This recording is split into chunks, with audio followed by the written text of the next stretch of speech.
오늘 이 본문은요, 예수님께서 우리 대제사장들과 또 성전의 경비대장들과 장로들에게 잡혀서 대제사장 집으로 끌려가시고 그 뒤를 베드로가 멀찍이 따라가고 있습니다. 그럴 때 한 여종이 베드로를 보고요, 당신도 예수와 함께 있었다. 그렇게 말하자 베드로는요, 나는 그 예수를 모른다. 3번이나 그렇게 부인합니다. 그때 닭이 울자 예수의 시선과 베드로는 마주쳤고, 그리고 그때 닭 울기 전에 내가 나를 3번이나 나를 부인할 것이니라 하신 말씀이 생각나서 밖에 나가 심히 통곡하며 울었더라 하는 것이 오늘 본문의 내용입니다. 이 오늘 말씀을 통해서 하나님께서 우리에게, 저와 여러분에게 주시는 이게 몇 가지의 깨달음을 우리가 함께 같이 나누기를 원합니다. 여러분 54절 말씀에 이게 시작을 할 때요, 예수를 잡아 끌고 대제사장 집으로 들어갈새 베드로가 멀찍이 따라가니라 하면서 오늘 본문의 내용을 시작합니다. 대제사장의 집으로 끌려가시는 바로 예수님을 베드로가 멀찍이 따라가고 있습니다. 여러분 이 편 속에는요, 뭐가 함축되어 있겠습니까? 바로 베드로의 앞일을 암시하고 있는 것입니다. 왜 베드로는 예수님을 멀찍이라도 뒤따라가고 있을까요? 베드로는요, 예수님이 체포당한 이후에 얼마나 낙심하고 얼마나 실망이 됐겠습니까? 자신의 생명을 위협을 느낀 것입니다. 그동안에는 그렇게 우리가 힘있게 주님을 따라다녔지만 갑자기 그 주님이 이처럼 잡히시고 끌려가시자 여러분 자기의 생명도 위협감을 느끼고 극도의 두려움과 염려 속에서 자신의 정체를 드러내지 않고 이처럼 사태를 파악하기 위해서 이제 멀찍이 떨어져서 예수를 따라가고 있는 것입니다. 불과 몇 시간 전만 해도요, 베드로는 주님께 뭐라고 고백을 했습니까?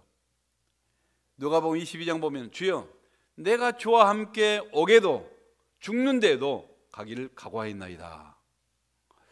예수님을 따라 감옥에도 가고 죽음도 불사하겠다는 바로 큰 소리쳤던 베드로였습니다. 불과 몇 시간 전에요. 칼을 뽑아서 예수님을 잡으러 온 대제사장의 이 하인이었던 바로 이 말고의 귀를 단칼에 쳤던 바로 담대했던 그런 베드로였습니다. 그런데요, 그때는 왜 그렇게 담대했는가? 바로 이 기적의 예수님의 백을 믿고 있기 때문에, 기적의 예수님이 내 뒤에 있다는 것을 든든하게 백으로 믿고 있다는 것을 알기 때문에 설쳐됐지만은 이제는 그 예수님이 힘없이 군졸들에게 잡혀서 끌려가고 있는 바로 상황에서는요, 형편이 완전히 다른 것입니다.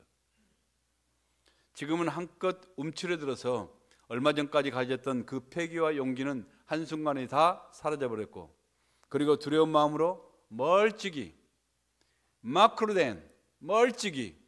멀리서 예수님을 뒤따라가며 머릿속에서 슬며시 끼어서 불만 쪼이고 있는 것입니다.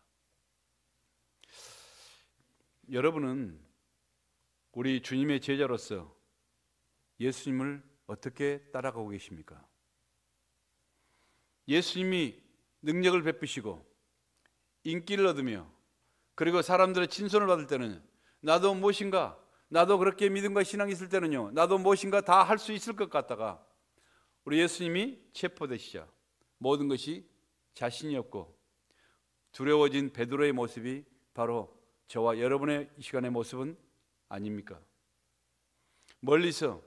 아주 멀리서 보일락말락거린 거리에서 우리 주님을 관망하고 있는 인생, 그러기에 마음도 멀어지고 결심도 멀어지고 희생도 멀어지고 믿음도 멀어지게 되며 두려움과 절망으로 뒤바뀌게 된 것입니다. 이게 우리 연약한 인간들의 마음 아닙니까? Out of sight, out of mind. 안 보면 잊혀진다는 그런 속담도 있습니다. 내가 알고 있는 이게 어떤 청년은요, 유학 가서 아주 참하고 좋은 아가씨를 만나가지고요, 서로 사랑하고 평생을 함께 할 것처럼 요란을 떨면서 나에게까지 소개시키고 이제 한국으로 돌아가서 계속 될 거라고 생각했는데 1년도 이제 조금 지나니까 다 헤어져서 사랑도 식어버리고 결심도 식고 함께 꿈꾸던 비전도 식고 시들어서 지금은 서로 헤어져가지고 지금도 나이가 많은데 아직도 장가를 못 갔어요.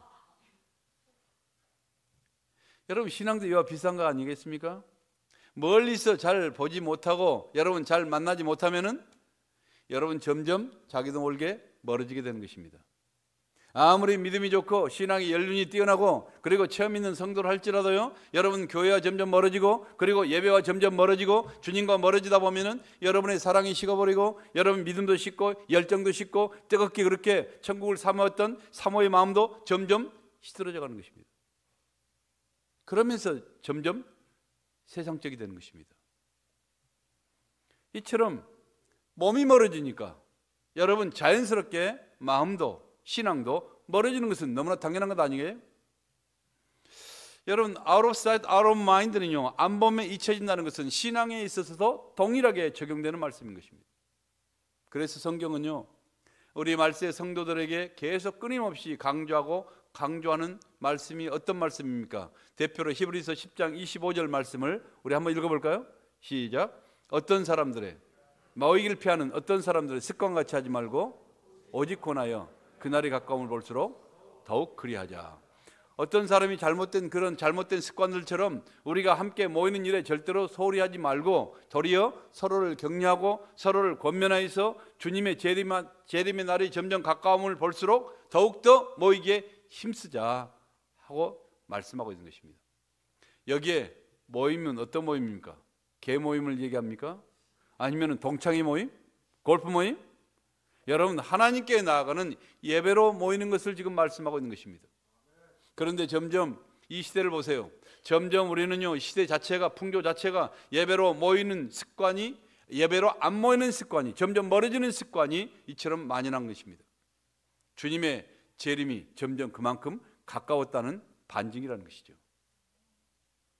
지금처럼 마지막 때가 가까울수록 예배와 집회, 그리스도 안에서 우리 교제를 통하여 예수님을 자주 만나며 예수님과 대화하며 사랑을 공급받으며 은혜를 체험하는 일이 얼마나 중요한가를 이처럼 말씀 가운데 강조하고 있는 것입니다. 여러분 어떤 자식이 효자 자식입니까? 여러분 우리 사람들이 많아도 자식들이 많아도요, 여러분 거기에서 다 효자는 아니잖아요. 신앙생활이 많이 수목 깨알같이 많은 사람이 있을지라도 거기에서는요, 모두가 다 하나님 앞에 그리스도 안에서 우리가 자녀지만은 효자 자녀는 아니라는 것입니다. 누가 효자입니까? 특별할 때 부모님께 1년에 가끔가다 생각날 때 선물 챙겨드리고 가끔씩 연락하는 그런 자식이 효자나요? 맞지요. 요즘 속만 안 썩여도 그 자식이 효자라고 할 수 있겠죠. 그렇지만은요, 그보다 부모의 마음을 즐겁게 하는 자식이 진짜 효자 아니에요? 어떻게요? 바쁜 일상의 삶 가운데서도 부모에게 관심을 가지고 자주 찾아와서 얼굴을 보이고 속마음을 나누고 고민도 나누고 함께 같이 식사도 하는 그런 자식이 진짜 효자 자식 아니나요? 우리 하나님 아버지께 기뻐하는 효자가 누굽니까? 여러분 가끔 멀리서 인사나 가끔씩 이처럼 하는 그런 사람들이 아니라 잊을만 하면 한 번씩 나타나는 이런 자식이 아니라 항상 주님께 가까이 머물러서 주님과 가까이 나아가는 이런 사람들, 항상 대화하고 항상 교제하는 바로 이런 사람 아닐까요? 여러분은 주님의 제자입니까? 아니면은 주님의 팬입니까? 그렇다면 여러분 주님의 제자요, 주님의 자녀라면은 우리는 좀 더 가까이 그분을 따라가리라 결심할 수 있길 바랍니다. 암행의사 교인처럼, 여러분 비밀 첩보 교인처럼 특별한 때 한 번씩 잠깐 얼굴 비치고 안개처럼 사라져가는, 그리고 주님을 멀찍이 따라가는 성도는요, 항상 그 인생이 불안하고, 그래서 베드로처럼 계속 불안하기 때문에, 두렵기 때문에 눈동자를 굴려하고 근심과 두려움 때문에 얘처럼 두근거린 가슴을 품고 사람들 속에서 숨어서 조용히 이처럼 살다 보니까요, 그러다 보니까 멀찍이 이처럼 베드로처럼 주님을 따라가는데, 멀찍이 주님을 따라가는 베드로처럼 모든 것이 두려워지는 것입니다. 결국 예수님을 부인하는 자리까지 가게 되는 것이죠. 날마다 말씀을 묵상하고 주님을 기도로 가까이 교제하는 이런 성도들이 될 수 있길 바랍니다. 때론 인생길이요, 십자가 짐 같은 고생의 길 같지만은 여러분, 우리의 삶이 매일 이렇게 신앙생활을 하는 자체도요, 정말 십자가를 지는 이런 가시밭길 고난의 길과 같지만은, 그러나 천국과 세상의 양다리를 걸치고 불안하게 왔다 갔다 하며 사는 이게 그런 성도가 아니라, 우리는 성도답게 이처럼 결단하면서 살아갈 때 내 주를 가까이 하려면 십자가진 같은 고생이나, 그러면요 마지막 어떻게 끝나요? 숨질 때 되도록 늘 찬송하면서 주께 더 나가기 원하나이다, 믿음으로 끝나는 것입니다. 오늘 또한 여러분, 주님을 부인하는 베드로를 보세요. 56절에 보니까 대지상 집들에 이처럼 새벽 추위를 피하기 위해서 모닥불에 주위 사람들이 다 모아서 앉아 있습니다. 그런데 그들 가운데 베드로도 추워서 이게 불을 쬐고 앉아 있잖아요. 여러분, 지금 불을 쬐고 있다는 것은요, 이처럼 그냥 그 자체만이 아니라 영적인 암시라고 있습니다. 날씨만 추웠겠습니까? 불 꺼진 마음, 불 꺼진 영혼은요, 몸과 마음이 다 추운 것입니다. 여러분, 불 꺼진 자동차는요, 그 자체가 고철이에요. 너무 추워요. 그때 한 여종이요, 불빛에 흔들리는 베드로의 얼굴을 유심히 바라보면서 그렇게 무슨, 이 사람도 예수와 함께 있었다, 그렇게 말하자. 그게 무슨 말이냐, 나는 그 사람 알지도 못한다, 그렇게 부인하는 것입니다.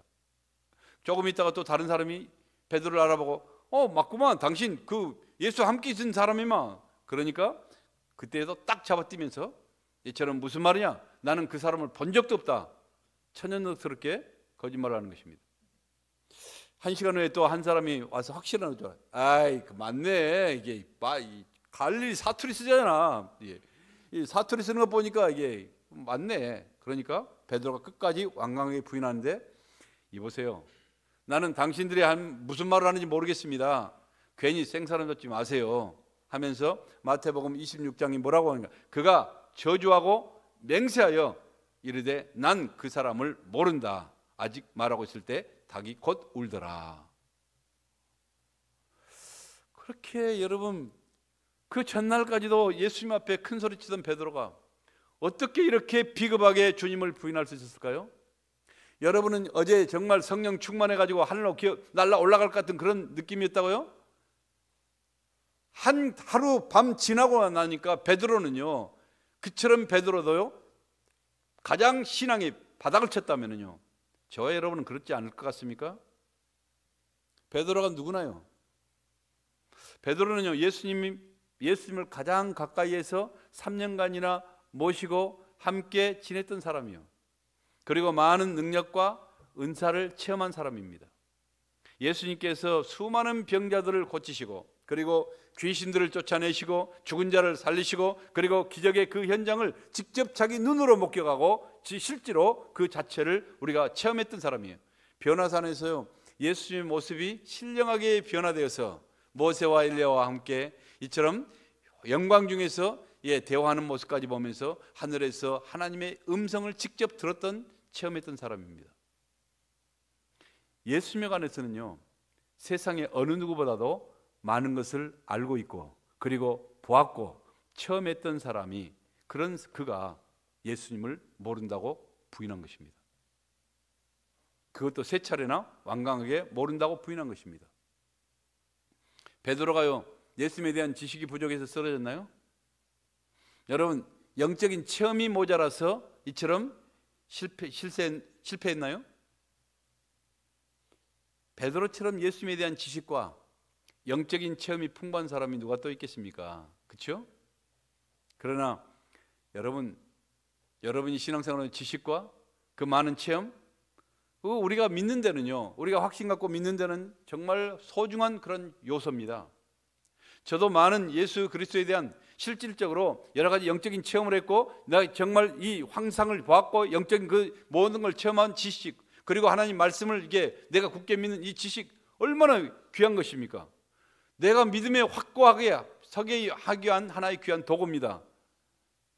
그러나 여러분, 그 지식과 체험이요, 여러분의 믿음을 끝까지 보장하는 것은 아니라는 것입니다. 매일같이 하늘에서 불이 떨어지고요, 만나와 메추라기가 공중에서 훅 썰어가지고 200만 명이 그 만나를 먹고 메추라기를 잡아먹고 이런 놀라운 기적을 체험했던 이스라엘 백성들 보세요. 그들이 항상 하나님을 의지하면서 그 신앙에 불타고 막 이렇게 했습니까? 여러분, 광야에서 어려운 일을 당할 때마다 그렇게 체험을 했고 그렇게 직접적으로 하나님의 기적의 역사를 체험했지만은 그들은요, 어려울 때마다 하나님을 부인했고 하나님을 의심했고 원망과 불평이 있습니다. 그래서 다 망했던 것입니다. 그게 연약한 우리 인간이에요. 마귀는요, 예수님을 향한 베드로의 흔들리는 믿음을 틈타서 그의 마음에 두려움과 절망을 심어주는 것입니다. 그러자 사람들 말 한마디에도 베드로는요, 맥없이 쓰러져서 예수님을 부인하는 치명적인 그런 상처를 입게 되었고요, 죄책감에 시달리는 그런 실패의 경험을 하게 되었던 것입니다. 훗날 베드로가 고백할 때요, 그래서 자기 경험을 통해서 뭐라고 고백한가? 베드로전서 1장 18절 말씀에 이처럼 한번 읽어볼까? 시작. 예수를 너희가 보지 못하였으나 사랑하는도다. 이제도 보지 못하나 믿고 말할 수 없는 영광스러운 즐거움으로 기뻐하니.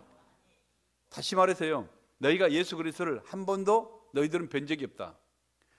그런데도 그분을 믿고 그리고 그 약속의 말씀을 굳게 붙들고 사랑하고 약속을 의지하면 소망을 갖게 되면요, 말로 다 표현할 수 없는 그런 담대함과 믿음과 영광스러운 기쁨으로 충만하게 될 것이니라. 할렐루야.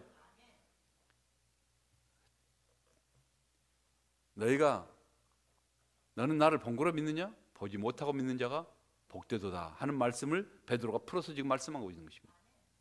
디모데후서 1장 7절 말씀이에요. 하나님께서 우리에게 주시는 마음은 두려워하는 마음이 아니라 어떤 마음이라고요? 능력과 사랑과 절제하는 마음이니라. 그러므로 여러분, 두려움이 왔을 때요, 우리 마음에 불안과 두려움이 왔을 때 우리는 영적으로 깨어서 변함없는 하나님의 약속의 말씀을 붙들고 마귀를 대적할 수 있기를 바랍니다. 혼돈과 절망으로 낙심된 마음이 있을 때 여러분은요, 전능하신 주님께 우리가 좀 더 가까이 나가서 계속 가까이 나감으로 기도함으로 마귀를 대적하는 여러분 되시길 바랍니다. 정신을 차리고 여러분 근신하여 믿음을 굳게 함으로 여러분 시험을 물리칠 수 있는 이런 놀라운 은혜의 성도들이 될 수 있기를 간절히 축복합니다. 자, 베드로의 변화는요, 어디서부터 시작됐는가? 오늘 61절 보니까요, 60절, 62절까지 한번 읽어볼까요? 시작. 베드로가 내가 말을 알지 못하느라 말하고 있을 때 닭이 곧 울더라. 주께서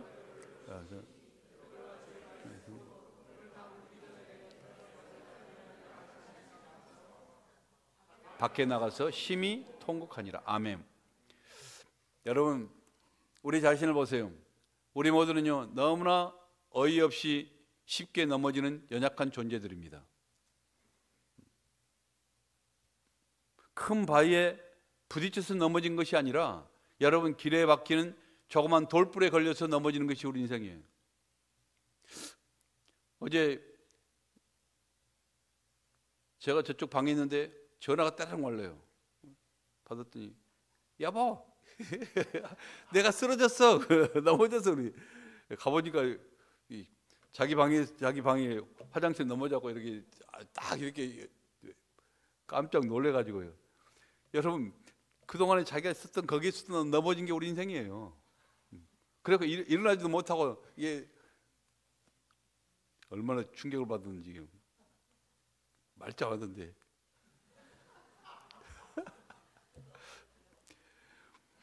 여러분, 사람들 보세요. 예, 남들로부터 전해오는 그런 여러 가지 인터넷에 댓글 달고 이렇처럼 여러 악플들, 독한 사람들이 독이 든 그런 남긴 말 한마디 가지고 그걸 감당하지 못해서요, 아파트에서 때려내린 사람들이 얼마입니까?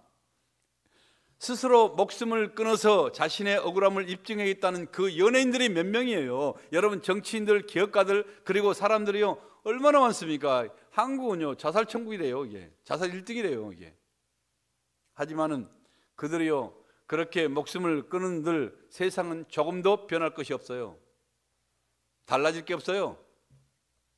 아무리 많은 눈물을 흘려도요, 아무리 많은 땀을 흘려도, 아무리 발버둥을 쳐도요, 우리는 한 송이 꽃도 피울 수 없는 연약한 인간에 불과한 것입니다. 인간은 세상의 거대한 악의 세력에 너무나 무기력한 존재일 뿐인 것입니다. 그렇다면요, 세상을 어떻게 변화해야 돼요? 세상을 어떻게 바꿔줄까요? 세상은요, 천지를 창조하신 그분만이 세상을 바꿀 수 있습니다. 비록 땅이 혼돈하고 공허하며 흑암의 깊음이 있어도 하나님의 영이 한번 움직이시면, 운행하시면 우주와 세상은 바꿔지는 것입니다. 지면을 온통 새롭게 하는 그분의 바람이 불어오면은, 성령의 바람이 불어와야 얼어붙은 겨울 땅이 녹아서 오늘 또 이처럼 여러분 벚꽃이 만면하잖아요. 그분의 영에 감동된 새로운 바람이 불어야 여러분, 우리 자신도, 여러분의 가정도, 그리고 이 사회도, 우리 교회도 달라지게 되는 것입니다. 베드로의 변화는 어디서부터 시작했습니까?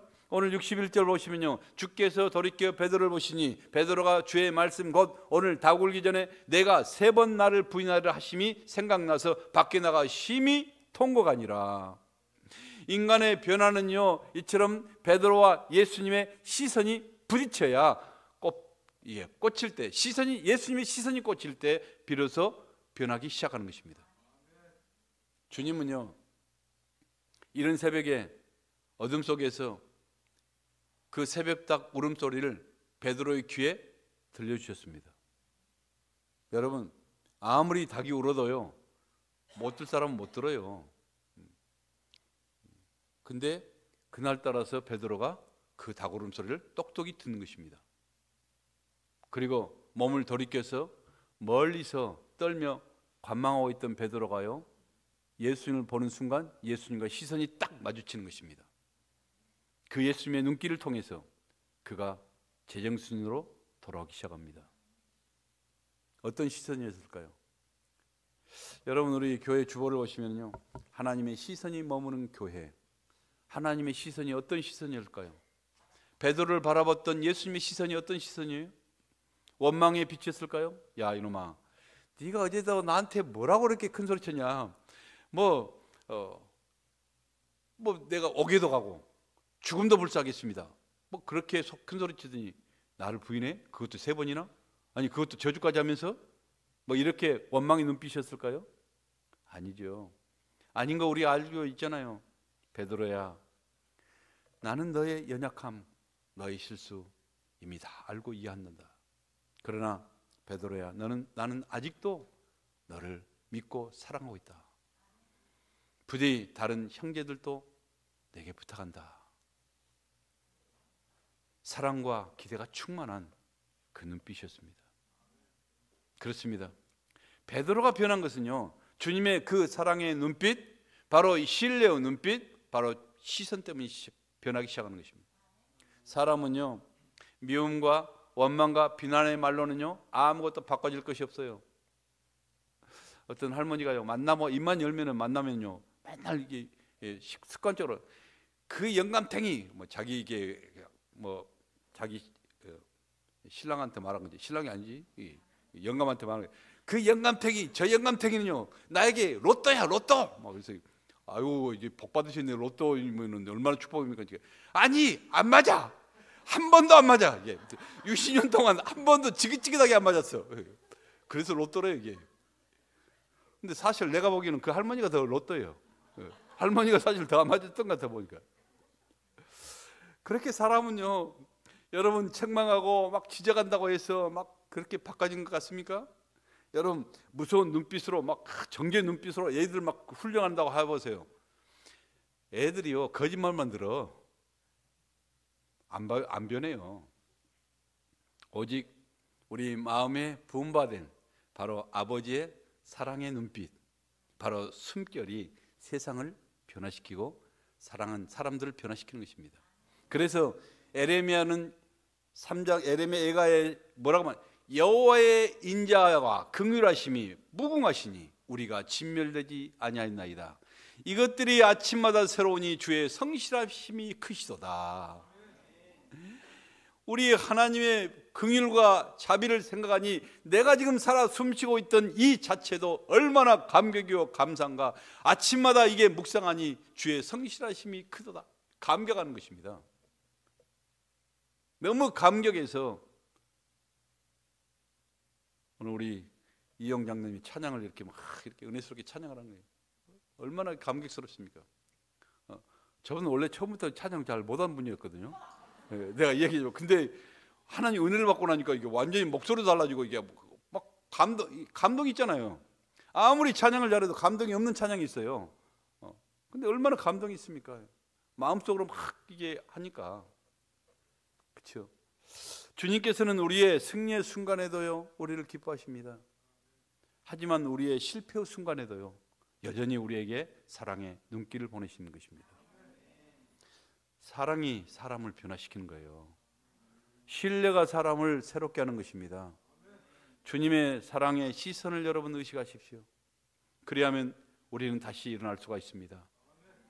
예수님의 그 사랑과 용서의 시선이 베드로를 달라지게 한 것처럼 오늘도 우리를 달라지게 하는 것입니다. 또 한 가지 알 수 있는 것은요 61절에 보니까요 주께서 돌이켜 베드로를 보시니 베드로가 주의 말씀 곧 오늘 닭 울기 전에 내가 3번 나를 부인하라 하심이 생각나서 밖에 나가서 심히 통곡하니라 하고 기록되어 있죠. 베드로는요 주님의 시선을 의식하며 닭 울음소리를 듣자 그때야 뭐가 생각났어요? 주님의 말씀이 생각나서 심히 통곡했다는 것입니다.